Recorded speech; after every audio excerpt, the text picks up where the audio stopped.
har vært ute I 7 timer, 47 minutter. 26 kilometer. Ferdsel på eget ansvar står der. Hengebru over Bjørnsjøhelvete. Og her det et litt eldre skilt. Uvedkommende ingen adgang, kanskje. Au! Sitronkake. Det min favorittkake. Sånn her går ekte turfolk. Se på stokken. Det bare skvises oppi. Og så bare håper man på det beste. Ok, da vi på vei langs Sognsvann. Parkert for 5 minutter siden. Og vi skal gå mot Bjørnholt. Via Ullevålseter da. Og du sa hvor langt var det opp til Bjørnholt cirka? Det faen også. Du må ikke spørre meg. Da går vi langs Sognsvann her på østsiden. Vi skal først via Ullevålseter og så opp til Bjørnholt. Og det ca. 10,5 kilometer helt opp til Bjørnholt da. Og så kanskje vi drar opp til Kobberhaugene for å få en liten topptur. Vi valgte å passere Kobberhaugene og sette kursen mot Kobberhaughytta for å ta en liten rastepause I den døgnåpne bua der. Klokka tikket raskt mot kveld, og vi satte dermed korteste kurs tilbake til Sognsvann via Dølrehøgda og tok lysløypa ned fra Ullevålseter til Sognsvann. Ok, se og lær. Vi har gått I 7 minutter, men Vian har tatt på seg korte sokker, for hun liker korte sokker. Det tydelig at føttene hennes liker ikke korte sokker I samme grad. Så nå begynner gnagsår å melde seg. Da det kjekt å ha litt gnagsårplaster I sekken. Om jeg skal bruke de, eller om jeg skal bruke gnagsårplaster. Kanskje jeg skal bruke plaster.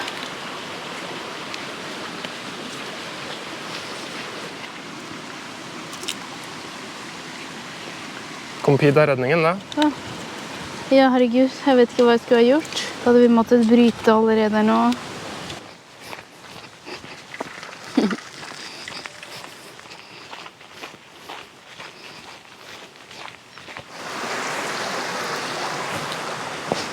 Jeg liker at det ikke sol I dag. For det kanskje risikoen for at det noen hoggormer på veien her. Sjansen mindre for det.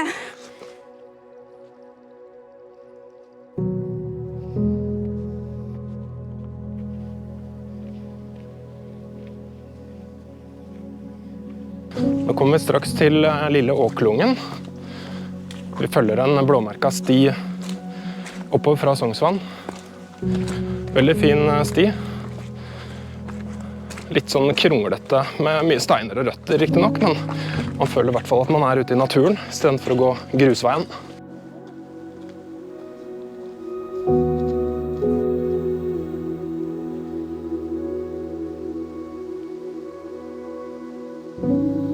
Ja, det glatte steiner.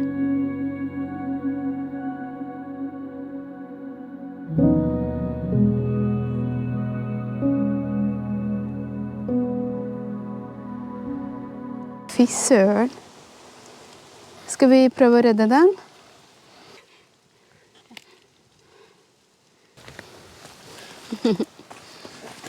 Kanskje den litt redusert. Ja? Kanskje den litt Det redusert. ikke så rart. Da kan hende de har bitt på den.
Vi har en litt hissig sky bak oss her nå, så vi har vært heldige nå. Det har ikke regnet I det hele tatt mens vi har gått på denne turen. Så regntøyet ligger nede I sekken da. Men vi får håpe at vi slipper det. Nå det ikke så langt igjen til Ullevålseter.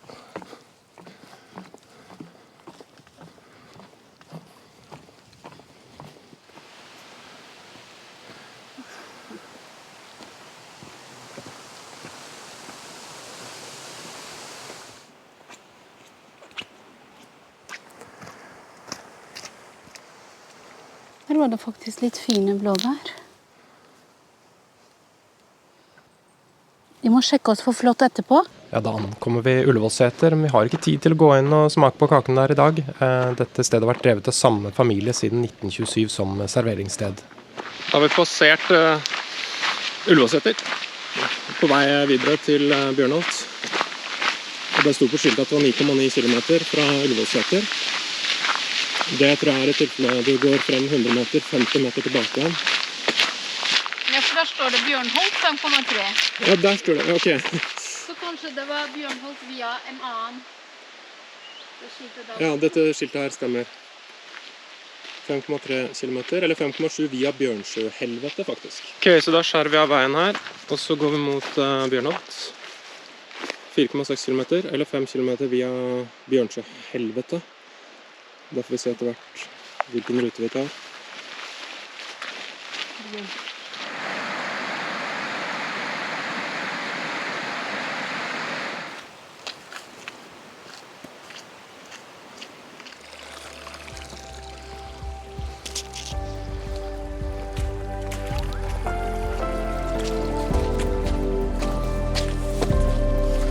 Hjerte, du kommer til å bli våt, altså.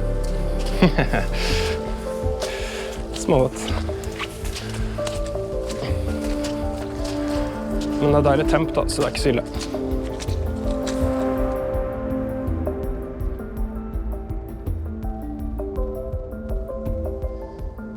Ja, nå går vi elgens rike her, altså. På disse høydedragene her så er det åpent og fint da, for elgen. Den føler seg vel trygg her. Rett under høyspentledningene som knitrer og spraker. Det hadde vært kult å sette en elg. Vi får se. Kanskje vi har flaks. Mer elgbæsj.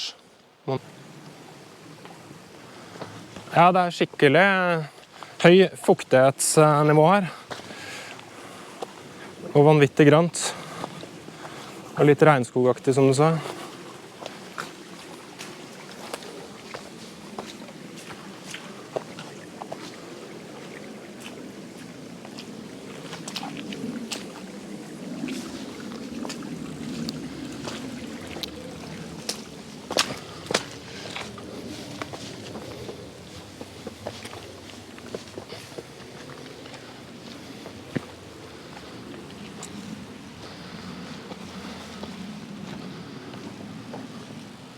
Nå hører vi elva fosser her nede. Her nede heter det jo helvete, så det blir interessant å se. Og vi mister mye høyde nå, går nedover.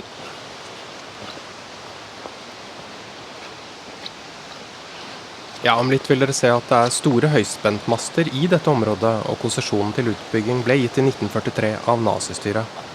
Etter frigjøringen i 1945 ble det holdt store demonstrasjoner i Oslo, der nærmere 40 000 mennesker sto på Rådhusplassen og formidlet sitt budskap mot vandalisme av naturen.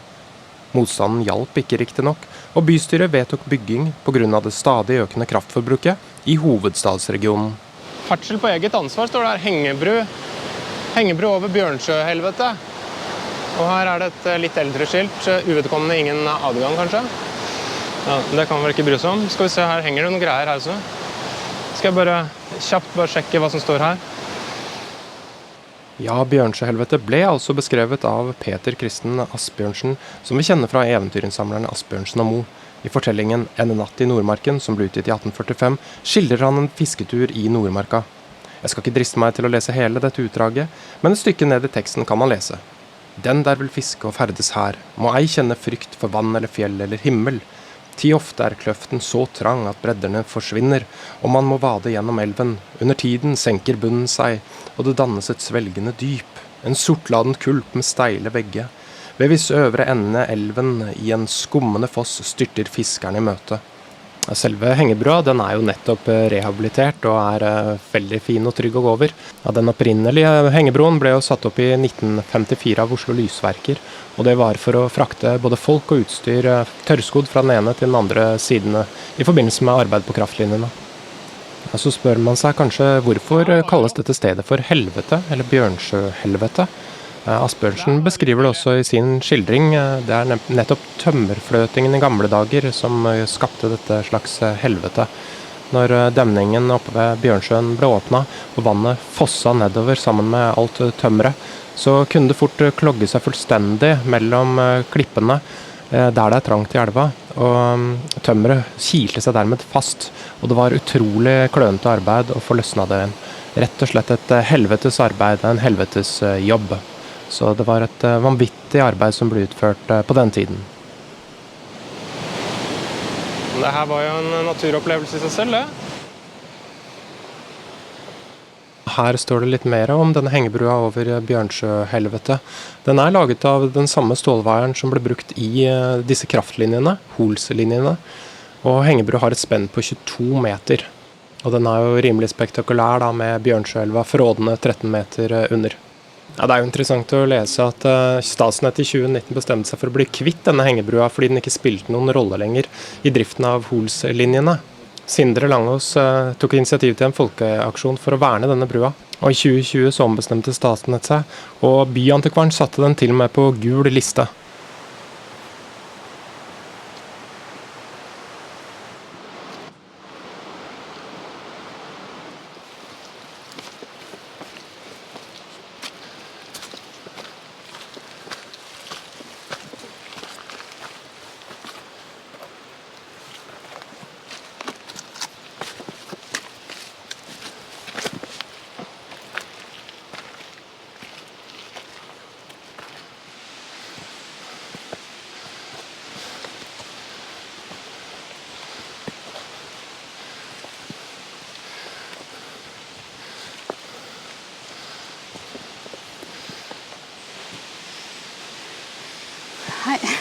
Hei sann, småbratt opp fra bjørnehelvete. Tungt. Da fant vi oss et fint viewpoint rett mot høyspentledningene. Her var det faktisk skikkelig luftig, så det var litt deilig å sitte her. Vil du ha litt kaffe? Og fine master i bakgrunnen. Og også i forgrunnen. Skal vi ha kaffe? Yes. Og Vian var på kaffebrenneriet i stad. Og spurte om hun skulle ta med kake eller noe. Og jeg sa nei, det trenger du ikke. Men nå kjenner jeg at det faktisk skal bli litt godt med den kaka som er oppi her. Vær så god. Very nice. Får vi se da om kaffen fortsatt er varm. Veldig varm. Ja, bra. I hvert fall ifølge min referanse. Meg som referanse. Du liker den jo varmere. Du liker den sånn at du brenner deg på... Ja. Men jeg kan ikke forvente... Det er snart 3 timer siden vi kjøpte den.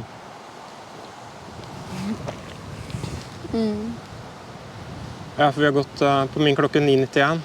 Det vil si ca. 10,5 kilometer. Oi. Vi har vært ute i 2,55 da. Så vi er snart... Er det kanskje 1,5 kilometer igjen da? Ja, ja. Til Bjørnholt. Så da får vi se da om vi skal gå via Kobberhavene tilbake igjen, eller hvordan vi skal gjøre det. Eller om vi skal gå via den, jeg husker ikke hva det heter, det høydedraget som går egentlig parallelt med der vi har gått nå. Jeg håper bare... Da er det noen høydemeter. Jeg kjenner at hælen krangler litt. Lårene mine svei godt. Sitronkake. Det er min favorittkake. Ja. Se det ut.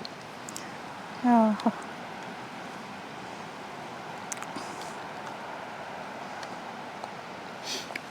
Thank you. Skål.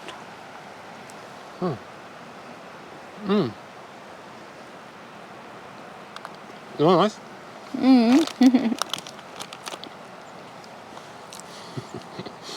Det var nice. Nice. Det er veldig bra at jeg tok det med. Ja. Jeg kjente at etter den bakken oppe, at jeg måtte ha Det var ganske mye stigning opp fra Bjørnehelvete. Eller det var ganske bratt stigning. Ja. Rett opp. Jeg vet ikke hvor mange høydemeter det var, men... Jeg tror nesten 50. Ja. Men det var skikkelig jafs. Det føles som det var mer enn 50. Det var mer enn 50. Jeg lurer litt på om vi var på 330. Nå her oppe var vi på 380. Ok.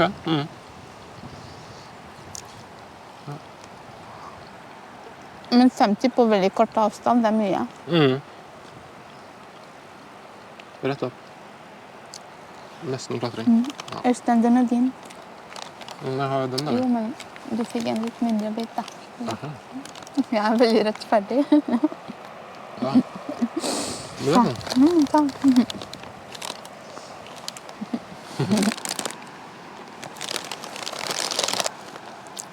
Det var veldig godt. Selvfølgelig, det er jo dritsmart å ta med sånn her på tur. Ja. Jeg er amatør som ikke sier ja, kjøp. Fyll opp sekken. Da er man jo på den sikre siden. Man har med nødproviant. Ja. Det er faktisk viktig proviant du har underveis.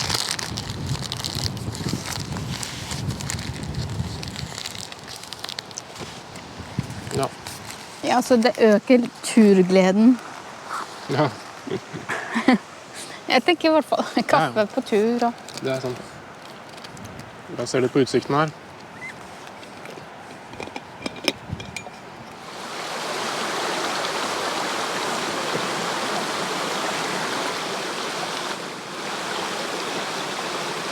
Au! Gikk det bra? Ja, Ja, ok. fikk du det på kamera? Det er glatte stener. Oi, oi. Det var glatt. Ja, Åh. Kommer sikkert til å bli blå her. ja du slo deg der, ja. Fy søren. Ja. Det var bra det ikke var noen sånne skarpe steiner da, som du falt på. Ja. Og så slo jeg meg litt i armen, da.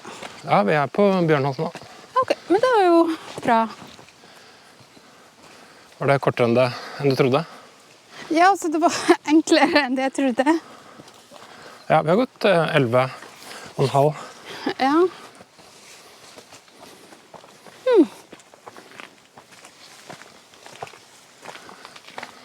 Ja. Gamle Nordmarksvei er det vi har gått på. Bjørnholt. Utrolig deilig temperatur nå. Vi setter kurs mot Kobberhaugene. Kobberøyshytta, ja. Ja. Så tar vi veien her.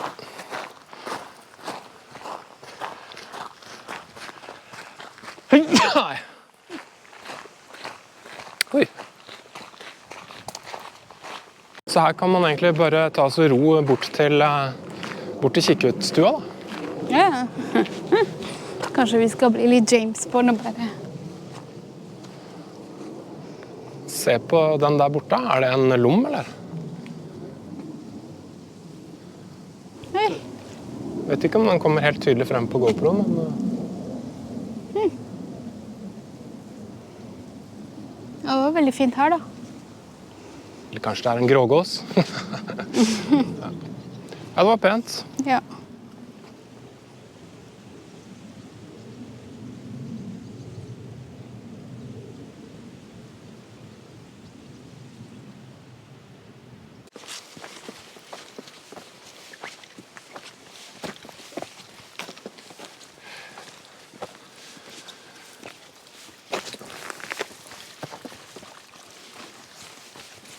Jeg må ikke falle igjen.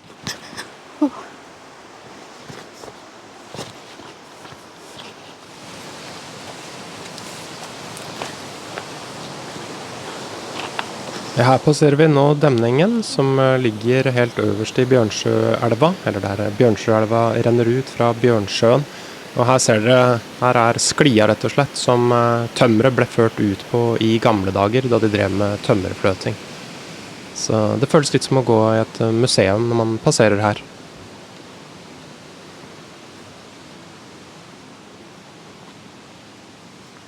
Kobberhaugen opp her.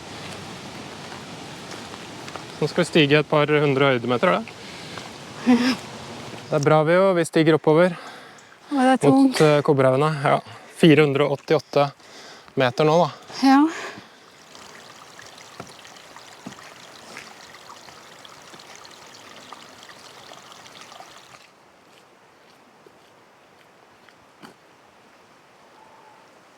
Cola! Kaffe? Ja, takk. Det var litt digg å komme hit nå. Ja, faktisk. Det smooth med sånne selvbetjeningsbuer som dette her, altså. Ja, herregud. Skulle bare ønske vi kunne lage maten vår her inne også. Ja, ikke sant? Men hvis vi bare koker vannet Det er ikke helt ute. innenfor kanskje å gjøre det. Vi kan bare koke vannet ute, ja. Men se her, drikk kaffe først. Ja. Før den blir iskald. Ja, Den er ok. vel ganske lunka nå. Den jakka her er fortsatt litt fuktig, faktisk.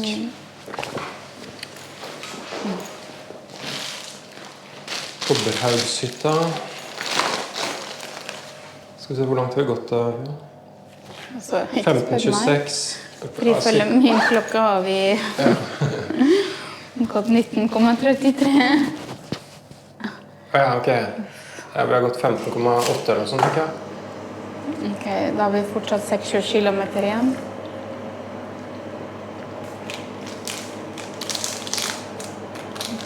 Jeg er ikke sikker, kanskje. Har vi ikke mer? Jeg skal se.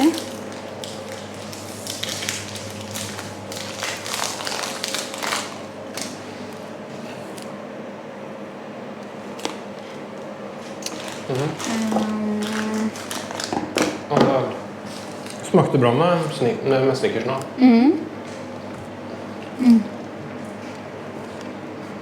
Og det er greit med litt næring. Vi har gått i 4 timer og 50 minutter. 4 timer? Og 50 minutter. Oi. Jeg følte meg i hvert fall helt tom hvis han var like oppover bakkene. Ja, vi måtte jo opp var det et par hundre høydemeter, eller? Men jeg tror det.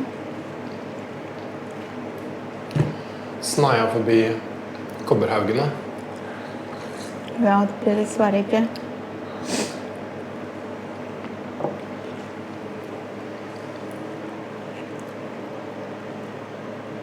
Der er parkeringen på Sognsvann. Og vi var der oppe da. Så vi har gått litt grann tilbake igjen her. Jeg vil tro at det er 9 kilometer eller sånn igjen.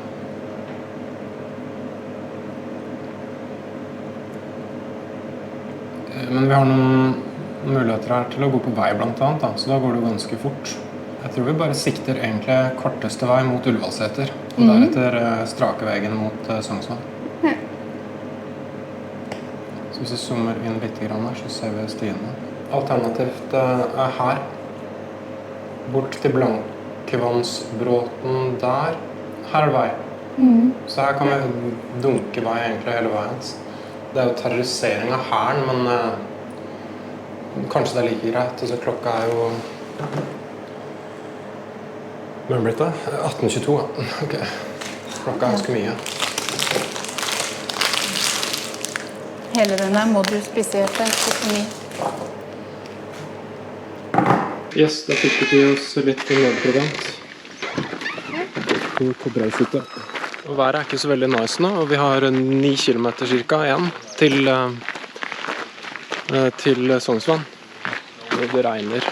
Ikke så veldig nice. Fint ettermiddagslys, eller kveldslys, begynner vel å nærme seg dette her. Nå er klokka snart var 7.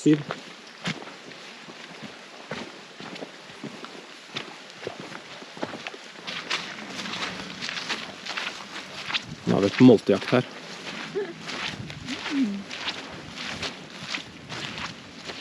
Husk at moltepolitiet er i nærheten nå. Hæ? Moltepolitiet kommer nå. Hva mener du? Plukker kart. Bad. Men du liker jo å spise alt mulig som ikke er moden, så det er kjempebra. Det var godt. Du må nesten smake uten, fordi selv om det er kaldt, så er det veldig godt.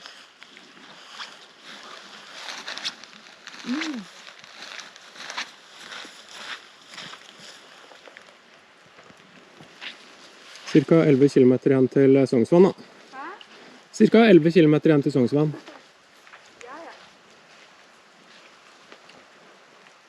Kvelden er vel lang. Jeg husker ikke når sola går ned nå, ja. Jeg husker ikke når sola går ned. Det var litt utpå. Er det 9:30 eller noe sånt, eller? Ja, det blir mye grusveigåing og hælterrorisering på slutten, så. Kilometerne krymper, ja. Nå er det bare 9,8 igjen til Sognsvann. Juhu!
Ok, nå skal vi bratt opp her, opp på Dølerudhøgda, før vi igjen bikker sydover mot Ullevålseter.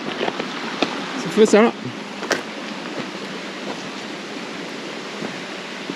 Ja, det er småbratt opp her.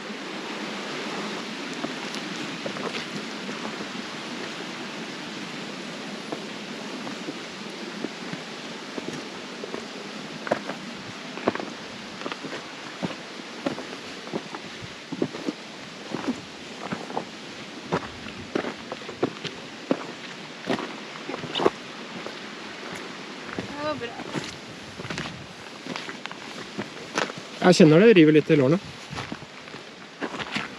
Ja, det er ikke bare mine små lårmuskler som forsøker seg.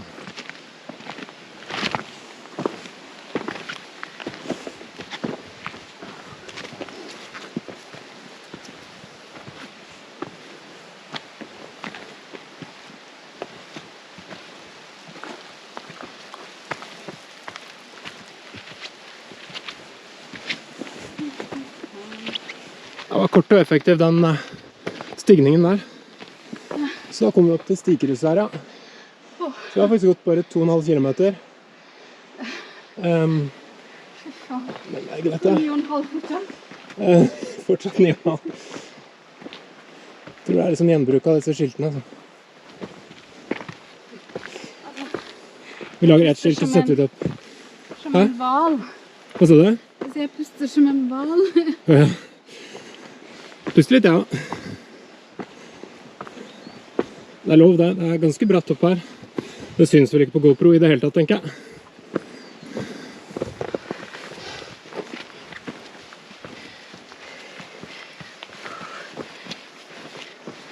Kan i hvert fall si at jeg svei av resten av glykogen jeg hadde der.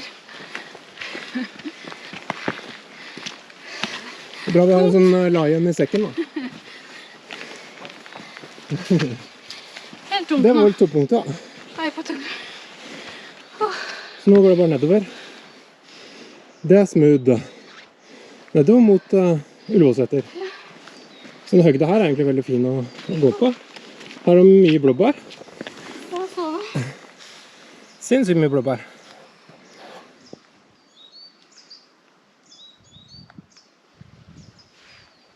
Det var veldig pent da, men se de svarte skyene. Der er vi jo. Ja. Oi, oi, oi. Bra vi har med oss regntøy. Ja da. Absolutt. Og at vi er på vei ned fra denne høgda her nå er kanskje greit. For hvem vet hvordan det kan brake ut av de skyene der.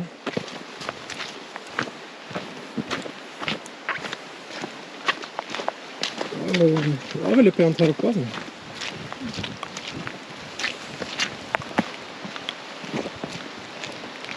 Det blåser, det regner litt, sola skinner gjennom. Veldig pent.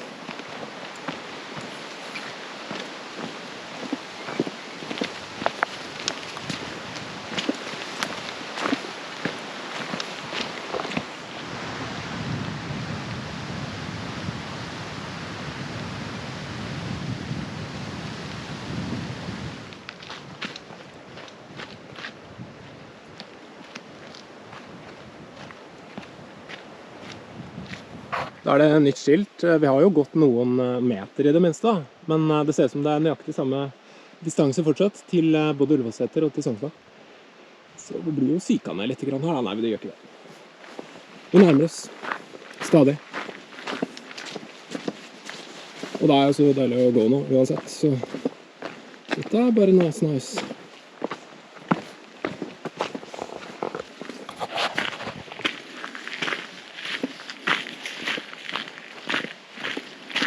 Gnager det litt noe sted?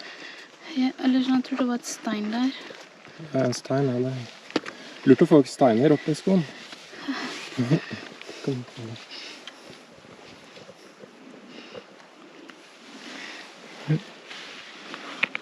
Sånn her går ekte turfolk.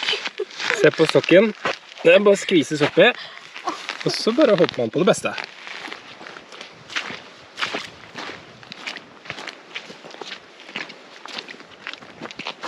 Det var fint med fargene. Ja, det er mye gress som har vokst opp her. Det er ganske nice.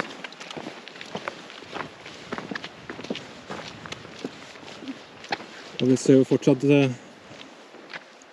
tendenser til regnbue her.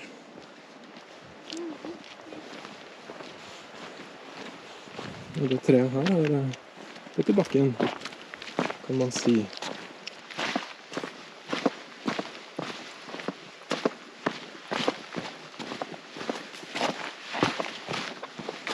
Nei, men altså, du ser jo, det lysner jo skikkelig nå. Det er jo utrolig deilig.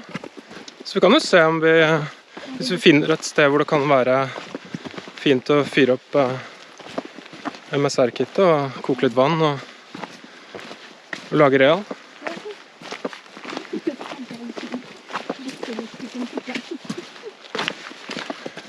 Ja, sånn ja. Det kan vi også gjøre. New Delhi. Chicken tikka masala. Nei, det er ikke masala. Nei, det er ikke masala. Altså den vi alltid pleier å bestille? Ja.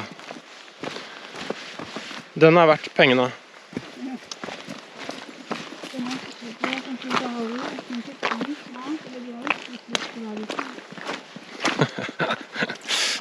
Ikke så volds. Ups. Det er grønnsåpe sva på en måte her. Sånn skurede fjellpartier.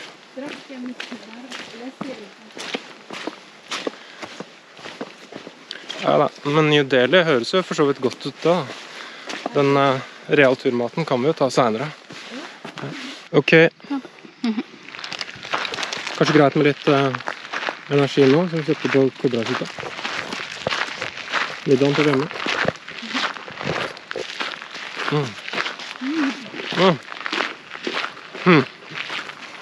Er det sånn la jeg så smake? Den føles sånn tørr. Jeg tror det er første gang jeg spiser det, så jeg aner ikke. Ja. Hva var det som likte det så godt? Var det Shasvar? Var det Shasvar som likte det så godt? Ja, det vet jeg ikke. Nei. Nå er vi på veien til Ullevålseter. Så det er bare noen svinger opp der. Så. Og det går jo oppover. Jeg hadde hoppet på at vi hadde tilbakelagt alt av oppoverene, men det er feil. Det er ikke mye oppover da, vi. Der er det rolig.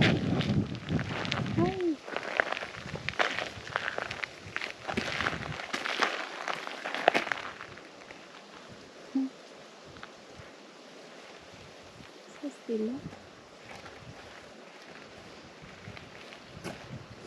Litt nysgjerrig. Er du litt nysgjerrig? Se de ørene.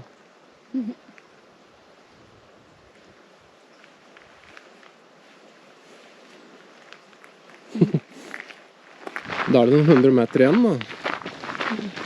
Det kan vi like. Vi har gått i 7 timer og 15 minutter eller sånn. Nei, 7 timer og 47 minutter. Nesten 8 timer. Er det bare jeg som synes jeg ser jævlig funky ut på det kameraet? Jeg tror jeg må kjøre gjennom noen sånn kunstig intelligens eller noe sånt for Vi har vært ute å i se litt bedre ut. 8 timer. Jeg er glad vi ikke skal være ute noe mer. Da er vi på parkeringsplassen. Yes. vi har vært ute i 7 timer, 47 minutter. 26 kilometer. Ja, det er vel 26,7 cirka, for jeg startet litt sent. Så en solid tur. Da kommer vi akkurat til bilen. Ja. Vi er klar for å bestille på New Delhi. Tandoori chicken tikka. Hvor mange very navn nice. skal vi ha? 2? Ja. Sånn. Da er det greit, ikke sant? Ja. 2 nannbrød og 1. Mhm. Ja. Funker bra, da.